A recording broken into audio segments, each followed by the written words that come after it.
Hello, men, and a special hello to Kelly. Hi, Kelly. Kelly is the wife of one of my subscribers, and he told me that she kind of liked one of my videos. I think it was the one concerning baby cat. Anyway, this episode finds me working on the old Pietenpol again, and we've got different magnetos in it. I'm putting in a wiring harness that we found. We had a hard time finding a wiring harness for those Bendix magnetos. And I'm playing with a new, or for me it's a new camera. This is going to be a test for the camera to see how it goes. It's one of those newfangled Canons. So let's get right into the video and see how everything goes. Well, boys, we're out at Spinks again today. We're piddling around with the old Pietenpol.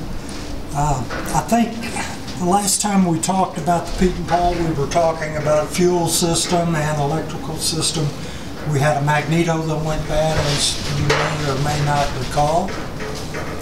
I took the magnetos off of a Continental A75 engine that I own, and I'm putting them on temporary loan here on this Pietenpol to try to get it up in the air.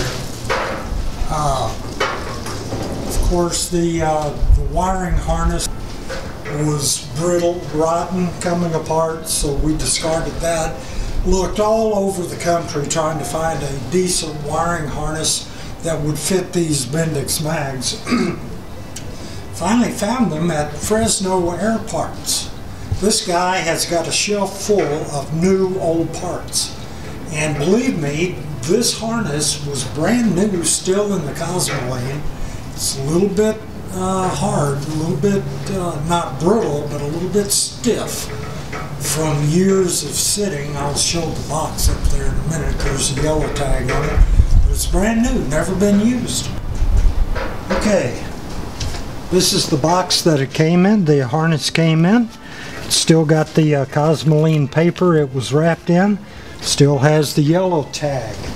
Of course, the yellow tag is a million years old. It's a dinosaur. As perhaps we can see, if the zoom is down there right, this, it was dated, this yellow tag was dated November 3rd, 1957, and then it was inspected 13 November 1960. It's a brand new harness, brand new old part harness, never been used. So we're going to give it a shot. We're going to try to make it work. It's hard to find these parts anywhere.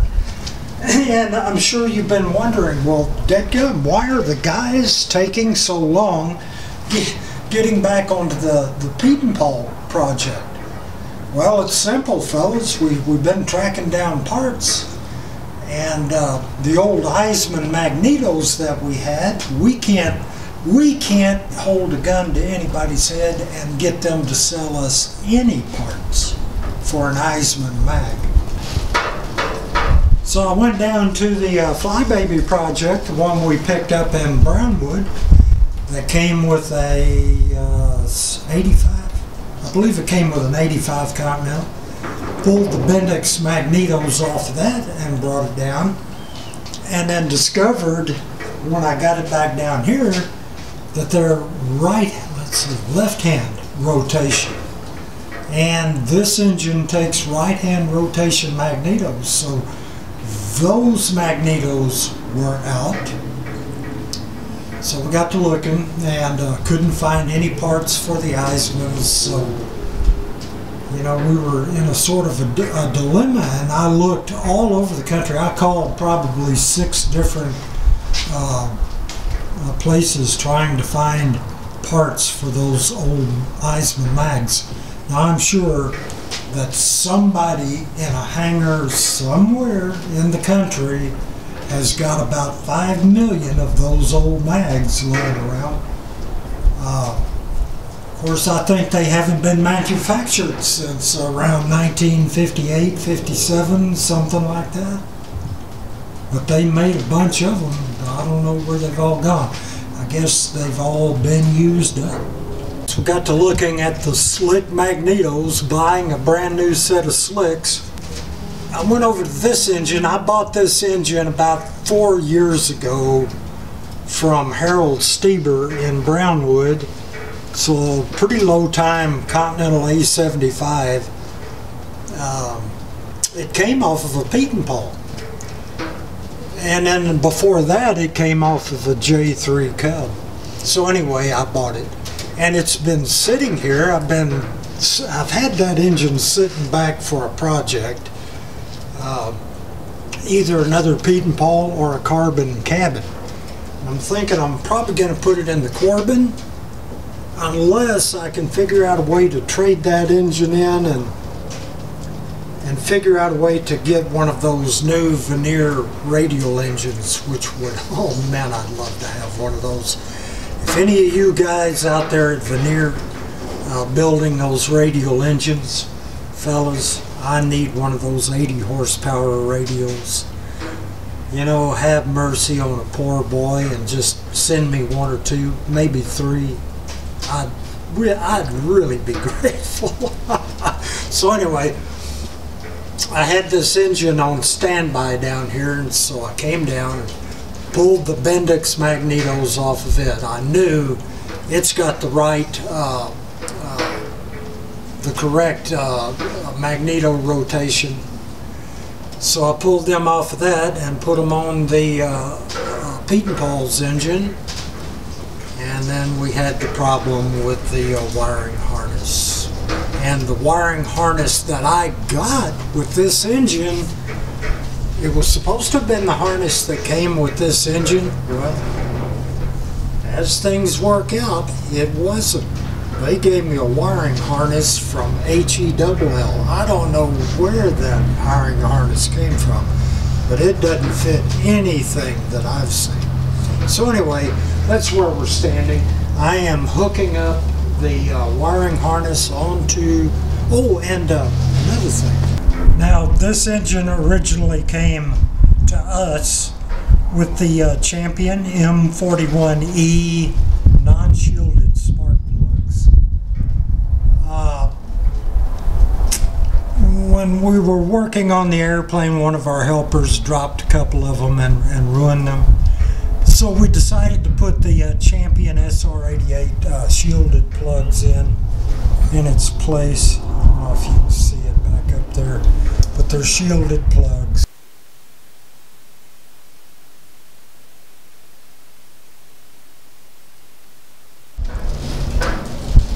Goofing around on YouTube last night and came across some old episodes of Clutch Cargo. Man, that takes me way back. Anyway, had to cut this opening a little bit bigger to get the harness through. I'll line that with some rubber tubing. I'll glue that in.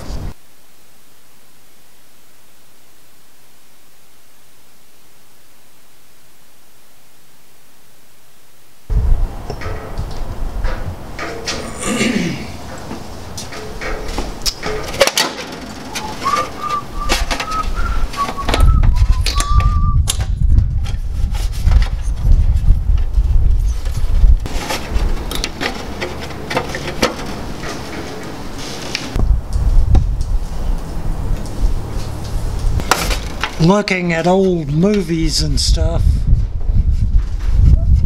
I fooled around and found on Amazon the other day a movie that scared me to death when I was a kid. It was called The Beast from 20,000 Fathoms. I found it on Amazon and I bought it. Believe it or not, fellas, I've binge watched that thing for the past 3 or 4 months. I bet I've watched it 4 times. Oh man, it's hokey, you know, sort of goofballish, but sure brings back a lot of memories. I've I've got the wires hooked up right, hopefully. It's easy to get yourself backwards on those wires. I think I said the other day, you know, I'm kind of slow that way. I have trouble picturing it in my mind. So usually I'll draw a diagram. Okay, the wiring harness is installed. Just need to find a time to pull it out and give it a test run. I've got to do a few little modifications on the cooling shrouds up there, and then it'll be ready to run. I'm going to put the elevator back on the old the old Pietenpol. Had to put a new hinge in, had to have that hinge built. Well, now.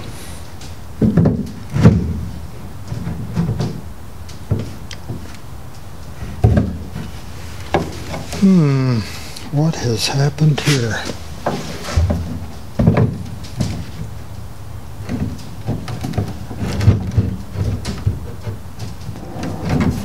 I'm afraid we're gonna have to be doing some grinding on that thing.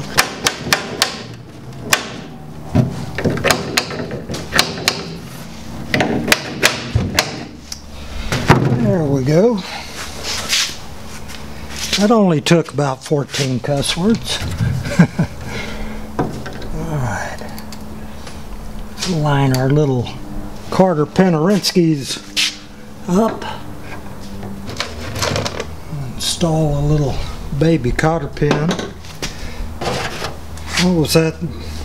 My second ex-wife used to call these key pins, and that's how she'd pronounce it. Key pin. That there's a key pin. Of course, she was a Mississippi gal.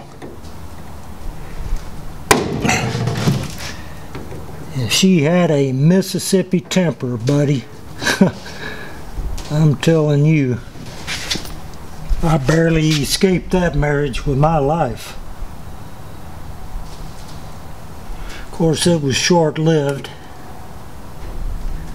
It was a foolish marriage to begin with. You know what, I better shut up. You know, boys,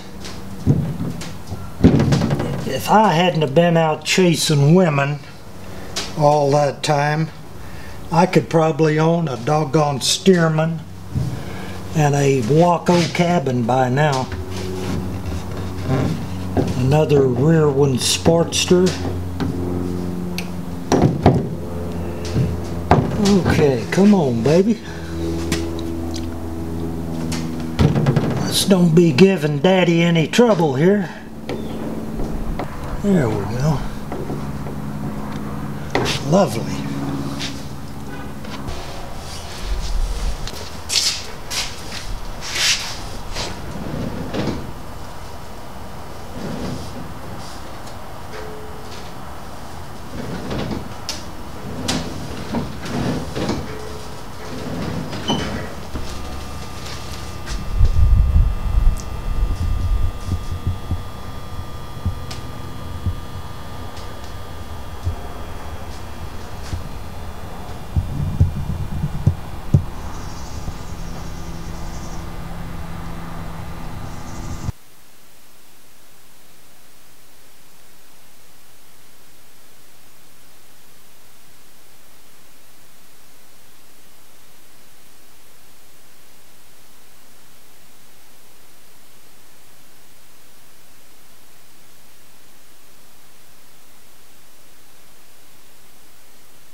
So that's going to pretty much do it for this episode.